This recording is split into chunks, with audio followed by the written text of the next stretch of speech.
But yeah, okay. Jumping into the draft though, pretty much all even Stevens. Now the change is that there's not gonna be a Kalea anymore for the side of Evil. Okay, so we're starting to see quite a bit of differences now. Even though the Low E as well as the Juicing is still banned out, so that is still normal stuff. So what are we looking out for?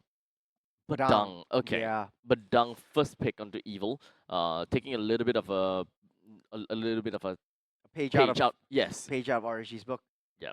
Yeah, So what's left with RG? I still feel that Bray might not be that confident with Lucas, so I think that that is not going to be that is not going to be a choice for RSG. We'll stick to the normal assassins that we see. I don't think that Lancelot is available anymore. I think that Lancelot is just like kind of out of the meta. Hayabusa, Hanzo, Ling, Fanny.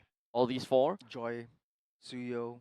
If it's not getting banned out, Yeah, I don't think that Joy and Suyo is gonna be that much of RSG's priority per se. yeah. I still think that Bray will want to go for either one of these four. And there was no respect band about these at all, so I don't think that RSG is gonna even care too much about Yeah. which jungle to pick out You know, this early. Kimmy's open though.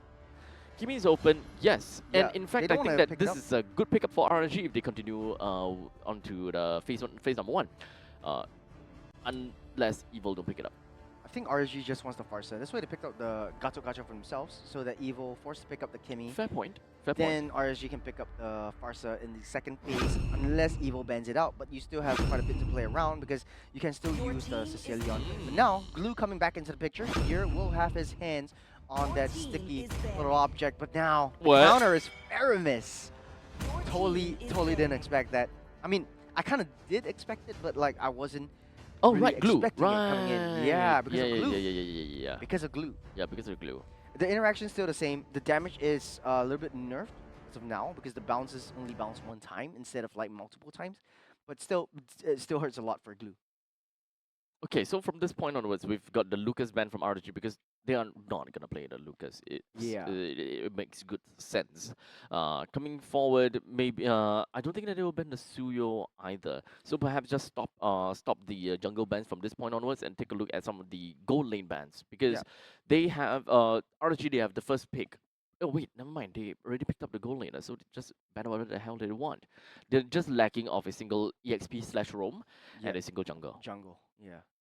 I think for Evil side though, they don't want to deal with high mobility heroes. I think that might be first time they open up the Fredrin. So if RSG wants to pick up the Fredrin, together the Faramis has a lot of really nice interactions with the Nether Realm, and then Moskov can just free hit from the back. Doesn't seem like Evil has anything to deal with Uber backlines or slightly split pushes, so Evil has to pick up a jungle for themselves as well. I think what's left, maybe the Joy or the Suyo might be a viable option to just maintain the side pressure, but then Vincent really has to play around those major objectives and not leave it over the hands of the other four. Yeah. Fredrin will still be banned out though. I was mistaken. RG won't get the hands on the Fredrin. It is a very good pick. Together, Faramis and the Gato with the Hayabusa. Yep. Okay, that Okay. makes good sense. I don't. Even for me, I don't think that Bray will want to go back to a Fredrin. I mean, this is a season where he doesn't have to play tank jungle anymore. Why would he go Yeah, back? he doesn't have to. Right? Doesn't Why have would to. he go back to it? The dark days, the dark times. Dark days. The hardest days. Oh. Oh. Okay, so Evil now, you're looking at a Joy plus a Bruno. Looks like Evil really likes to They're pick up the doubling Bruno down. for Ven. They're doubling down. They have the glue for backline. You have Joy for side lane split push, as well as a little bit more mobility and high burst damage down major objectives. You got the Kimmy and the Badang just to give you some extra bit of setups, non-committal setups as well. So they're just trading out the Kalea for the Badang, and then they brought back the glue. So I think Evil is set. They've practiced this before, and they feel confident with this composition. Now, for RSG though, last pick standing is the EXP lane. What can deal with the glue? The Phoveus is still up. Will Closer go with the Phoveus once again? Hmm. Big questions. Unless you want to go for the CC, at least to deal with the momentum and the It's going crossback up. plays. Hilda. Hilda. Interesting. Interesting. Okay. I wasn't expecting a Hilda because, yeah, sure, you can deal with the lane proxy and immediately go into the jungle, but then in the late game, you're sitting duck. There's Yeah. not I much don't think to that he's do. gonna do any proxy in this game. It's a little bit too Risky. Risky, yes, because you're going up against a Joy. A Joy literally thrives in the jungle. Yeah. As long as she can kind of bounce between the jungle creeps, I don't think that you want to do that per se. There is also an early game Bruno, or the early game marksman in the form of Bruno, uh, and also with a Rom Badang, Rom Badang, Rombadang. EXP glue, yeah. I think Romadang. it's pretty standard from the side of Evo. But for RSG though, a little bit concerned about how this Hilda is being played because The enemy you reaches don't the really have a lot of battlefield. AoE crowd control Smash them. apart from the AOG. Well, ladies and gentlemen, this is the last game of the first match or first series that we're seeing today. Team Evil versus RSG Singapore. Winner will go into the upper bracket final where they will face off against Flash SG. Loser heads down to the lower bracket, facing off against Absolute Zero. This is kind of a brute force lineup from RSG, isn't it? Yeah, They're Lord just kind of looking for damage. taking a lot of damage, getting pulled back though. Powerful as well. Needs to keep that distance away. But the mid lane skirmish from these two teams definitely very aggressive still. But regardless, okay, let's take a look at all of the lanes combined. So, Glue definitely will be in his lane all by himself, as Closer generally just clears the lane fast, right? He will always get lane priority on top of that Glue for throughout the entirety of the lane phase. While in the meantime, Bruno versus the Moskov. I would like to believe that Moskov doesn't really have that good of a matchup against the Bruno. Bruno does have some pretty nutty damage in the early stages, so just leave it as that. CS gotta be real careful. Yeah, but it does look like CS playing their passivity at this front. But Lord spawning up in 30 seconds though. Level 4 goes over hands of Bray. Got Vincent also level 4. We need to be able to wait for that first ambush, that first skirmish onto both sides. And it looks like these two want to set their sights up on that top side gold lane. So roaming trio for RSG being the Faramis, Hayabusa, as well as the Gatsukachia. They can clear waves pretty effectively, but my only problem is that they are a very committal roaming trio. As long as they go in, they can't go in. If they want to run, they gotta have to play around the ultimates, which is what's that again? I think it is Cult's Altar. Netherrealm. Netherrealm, thank you. Netherrealm, yeah. It follows the Faramis around now. Here starting things off, Zayla. Again, nice and mobilized onto Closer. There's 3 members of RSG Singapore already at the Lord's hit. Vincent wants to go for one more dash. Able to get caught by the wall. Closer off the flicker to get out to safety, buying them some time for Gray to come into position once again. They're trying to blitz it though as Powerful, saving that fist crack. We're already level 4. Get the traction pulse, able to pull that in. But Gear being such a nuisance on top of all of that. Jay with the AOG, locking down Powerful, nice 2-man fist crack into the realm. They go. Zayla free hitting from the backside. No one can stop him. His damage will come through. Half health for Jay, half health for Roy. SOD goes wide through the needle. They go. The Lord getting slain down by Bray. Nice steal. Nice retribution battle. Everyone lined up around the stars for Zayla hit, but not enough to take them down as RSG wins out on that team fight. Okay. So looking at that, definitely I would say that Evil did do whatever that they could, but now we're starting to see that from that team fight, they play around the fist break a lot. If they do not have the ultimates to supplement that with the electrified speeds or perhaps even the fist crack, oh no. Ooh. Vincent will not be able to survive that one underneath the turret though. It was so close though. If only he had his ultimate, but did he initiate with his ultimate? He initiated with the ultimate. Yeah, that if he is soaked up a little bit more damage and then he got Vincent at the later stage, he might have been able to slay him. But then again, easier said than done. Got a high rotations up to the gold lane. Powerful senses that out as well. As RSG trying to pick up the pace, pick up the loose scraps. They are up ahead in terms of economy. They might be able to maintain this lead for now if Gear doesn't play his cards right. Done. Looks like Gear is just gonna be caught out, but at least he got split to get himself in onto Closer. Will be Not safe much though. to expect though. Be safe, but Gear, not so much. Taking a lot of damage. Will be taken down by Roy as Vincent comes in for the cleanup. Closer soaking up so much chip damage. Got another round being popped up as well. Vincent dashes out in the process. Bray on top of him. Vincent will go down, but the hands are closer. The aggression from RSG is starting to show. It's powerful. Running for the hills inside of his turret. Will be able to soak up that damage, but it does look like 20 seconds until Turtle spawns up. RSG in a better position to contest for this one. 1.5k gold lead ahead. Nate, 2k. 2k goal lead. We're looking at 2 kill lead as well. I really find it difficult to for Gear. I think it is really unfortunate for him. There's not much that he can realistically be able to do because of the Glulings that would just probably blast him to oblivion just because of the Ghost Bursters. You're starting things off very risky and tricky situation to play around with the Faramiz. Roy already in position as well. We don't really have a lot of information on where the rest of RSG is. Turtle at a half, dashing 3x4. Vincent's ready to go with the rhythm, but Ray picks it up once again. But look at that Ghostbusters damage onto Gear itself. You got the split onto Ghostbusters. That's already more than half of his health dissipated. As such, SOD did not manage to land, but it's okay. Ben in trouble. All alone, taking a lot of damage from the rest of the team. The Roadie will to keep himself at bay, but he's most powerful for the back out bottom side though. Vincent slain down. He's powerful, gets pulled back on the top side. Evil is in shambles right now, popping all the crucial resources for that engage. The silver lining, they do have late game potential though. A little bit of high ground, a little bit more wave clear just because of that joy. Now, of course, I still now that I see that Evil is having difficulties in the laning phase, and now that we're entering the early stage, they are lacking in a lot of damage, and they can't even funnel anything over to Ven.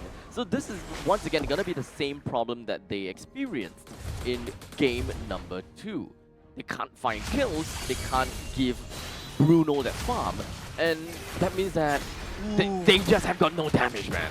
Lots of Ghostbusters onto the split. Gear won't be able to survive this one. Gets the possession. Out on the back line though. Got an AOG already landed up, but here comes Roy trying to pull everyone back out of the way.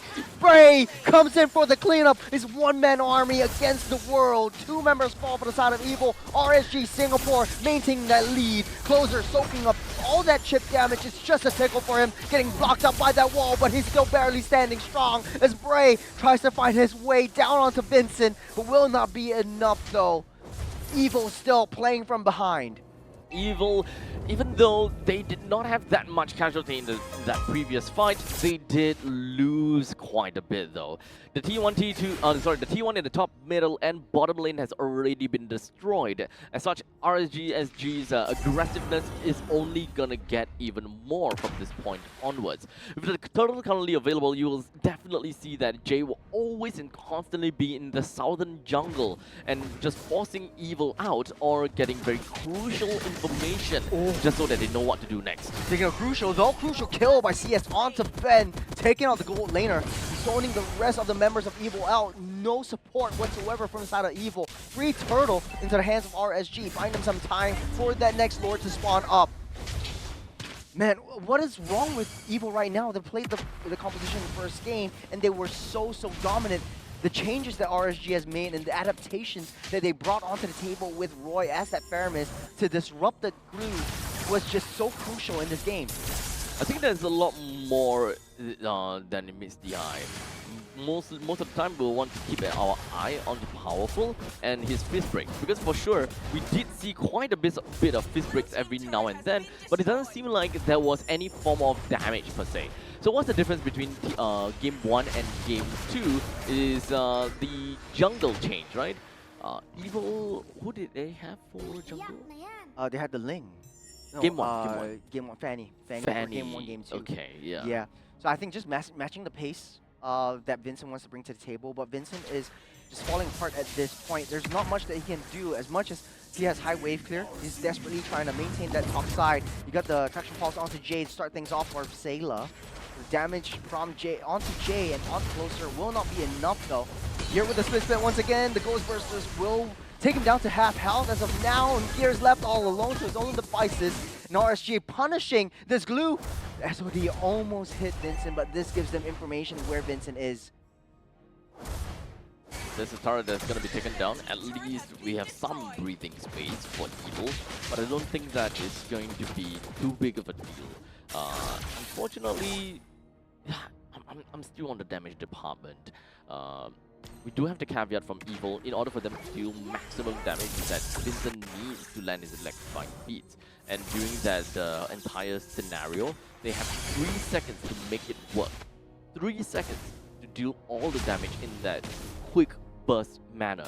Otherwise, all the other damage will only come from Ven or Sayla in a bigger fashion, that is.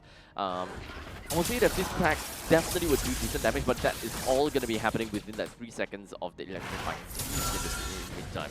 That is generally going to be the dream scenario. Everyone's stuck in the dream, the fist break, and then electrifying beats do everything. Good read by CS, dodging out of this one. Good SOD, trying to get onto that chase. The fist crack won't land onto no one though. Ven gets slain down by the hands of Ven though. Taking a charge onto the mid-side of the Lord though. Vincent will get slain before the turtle falls.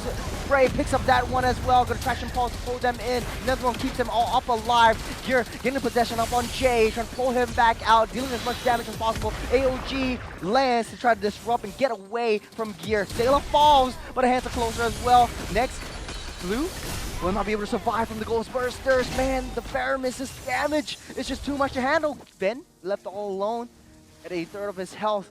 You can't face RSG head on right now. The most dominant performance that we've seen RSG play it in this series. 7,000 gold ahead. Get a Lord marching up on the top side. The map is basically barren for the side of Evil. Yep, we are looking at a 7,000 gold lead for RSG SG. This is close to 1 full item for each player. This is a very big problem. So moving on forward, they gotta have to look for wave players. Oh, Shadow Kill on the backside. That's a lot of damage, and Sayla can't seem to deal with it as Bray snipes him down from back. Ven getting pulled back with AOG. Oh, that's down over. He goes. 2 members against the world with the Lord they have to deal with as well. It might be over. RSG going in for the charge and going in for the heads before they take the throne down as they meet Flash in the upper bracket finals. But I might be speaking too soon. Nope, the minions are here. The Winions will clear things out as RSG heads on to the upper bracket finals and face off Flash. Unfortunately, though, Evil thrown down to the lower brackets to meet Absolute Zero. Oh, it's definitely a heartbreak for Evil.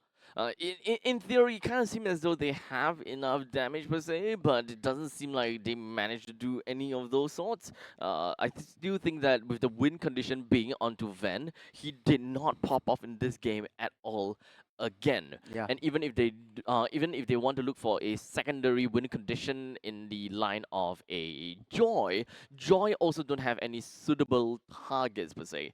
I think that the laning phase, because of the Hilda, it actually messes Evil up quite a bit. And not to forget, even when it comes down to the Faramis pickup, the glue is just... I think that in this game, Gear has constantly been throwing bodies because of the split. Yeah. He's just stuck, unable to do anything, and once he unlatches, he's dead. The only Yep. thing that he can do is just buy time. Even though he pops the split, the Ghostbusters will be taking him to like half health. In the late game, on a tanky glue that is a heck of a lot of damage to deal Mhm. with. And I think the adjustments in the draft by Coach Amux was really on point. They know that they were going to pick up that glue. And if they pick up that glue, the Faramis is going to be in our hands, and we're going to deal with that glue with the Faramis. Gear could not play at all. In the late game, I remember he was 0-5 and 0. I think it might have gone up to like maybe 6 deaths in this game. We'll be able to see in the post statistics later on. But man, it is so difficult for Gear to deal anything or have any presence at all in this fight. Yeah, he got some nice latches, but the sort of like the economy lead was way too far. Yep. Even if Ven and Sayla was able to get close to deal damage, they would be able to sacrifice. They would need to sacrifice themselves in the end. I think that is also the one of the things that they are lacking of is a way to execute the enemies, right? Hmm. I think that they have very decent crowd control coming in from the Badang, so that is not out of the question. They even have got all the slams from glue to keep people in place. However, they can buy time, they can keep people in there, but realistically speaking, when I look at Sayla's damage, especially with the glowing wand, even it tickles. It Yeah. really don't do anything. Especially for closer though. First item with the radiant armor, just mitigating all the damage from Sayla as well as Vincent. And even though closer got only one death from Vincent down the bottom side, I feel like he was one of the playmakers. He was always up in the front. I think this is where his element was, and waiting for the rest of his team to come back into play. Sure, RSG made a couple of mistakes. CS shouldn't have missed out a lot of those easy SODs. He was literally threading that needle on at one point down the turtle pit, but at the end of the day, I think everyone of RSG really played a dominant game so far, especially from Roy. Once Gear comes into play, I think Gear's glue from the first game was their downfall. Yep. Honestly, Okay. once you disrupted that back line, uh, Evil just overturned it with the evil magic. But now with the addition of the Faramis, Gear was not able to adapt to the damage that Roy brings, especially with the Ghostbusters, onto his split split. So waiting out on that Ghostbuster split split interaction was Roy all it's all him. I feel broken for Evil. It was Yeah. such a dominating game in Hey, game they're not number out yet. one. They're not out I yet. mean, They still have a yes, chance. they're not out yet, but that means that they have so much more games to play. I'm not too sure whether yeah, I mean no, you can't make this up. You can't say that it's great to be in the lower brackets. You have more Mm. games to play. Yes, you have more time to study the opponents. However, the games that you are studying are teams that you would want to eliminate. Mm.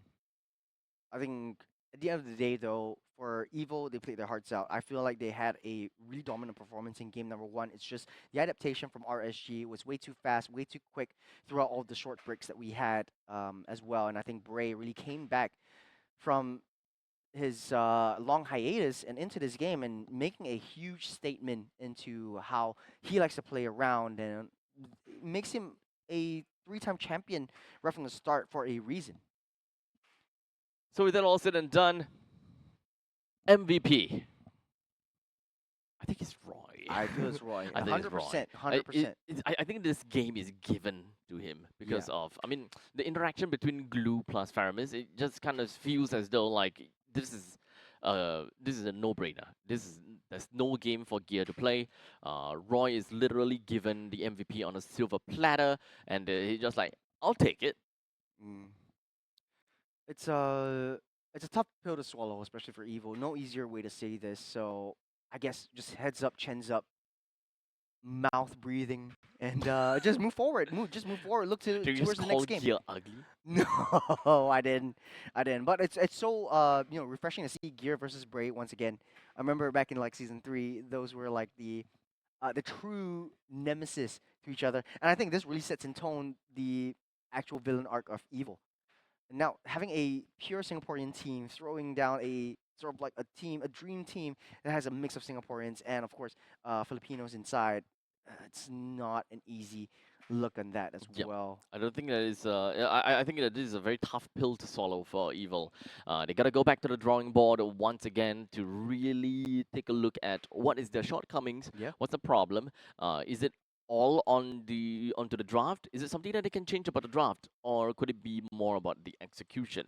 At least for game number two, I can agree that it is solely on game Execute. execution. Yeah, it They, wasn't a draft, yeah, but this game it was just totally outdrafted. They played the same roster for 3 games in a row. I would say with some slight almost. adjustments Yep.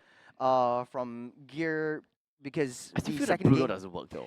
Bruno was because they want to drive that death ball and then just Yeah. free hitting from the back. But I think it Game two, they was not didn't enough. get that funnel in. Yeah. Game three, they didn't get the funnel in. Um, I think that if they want to, which I think that they did, they bring the fights over to the gold lane every now and then. They need to, assist and help Bruno get these kills. But in the meantime, you're going up against a Moskov that have an SOD that can run away or Hmm. initiate in fights. He comes back from comes back from the fountain just that fast because of the SOD if it lands. And let's not forget, he does have a lot of blinks as well. even if realistically you're looking at lane matchups between the Moskov as well as Bruno, we saw that in level 1 or level 2, a couple of those pot shots realistically doesn't even do too much, even though we know that Bruno is supposed to thrive in the early stages. As long as you get yourself the Berserker's Fury, join into the fight. Join in the fight, get as much kills as Yeah. possible. But I don't see that from Ven. I think it's all boiling down to how actually CS played a heck of a game. He knows that with a Moskov, he will lose that lane against Ven. So what he did was he played passively, allowed Ven to push in the wave so that it gives a lot of space for counter engages on that tri Mm. push. Remember, you're on the top side as well, Yeah. so you're going to definitely go for that gold crab. So once he gets into a vulnerable position, that's where RSG really makes a move. So I think a lot of times CS was just playing it in a very protective and passive position. So now, without further ado, your MVP is Roy as Faramis, 5-0-8, played a heck of a game. Kill participation, 81%. And man, this guy just having this adaptation on this Faramis just really disrupted what Evil wants to do, especially with the glue. And Gear could not find a way to put himself back together. Yeah. So congratulations over to Roy as the MVP of the game. 5-0 is to 8. And if I may derail Roy, may I just say that your skin is glowing? And I think that throughout the years we start to see that his skin is getting better as well. Oh yeah, I think yeah. this is probably the best. I 1 second I thought like you were talking about like his in-game skin as the Faramis. It was glowing, and like yeah,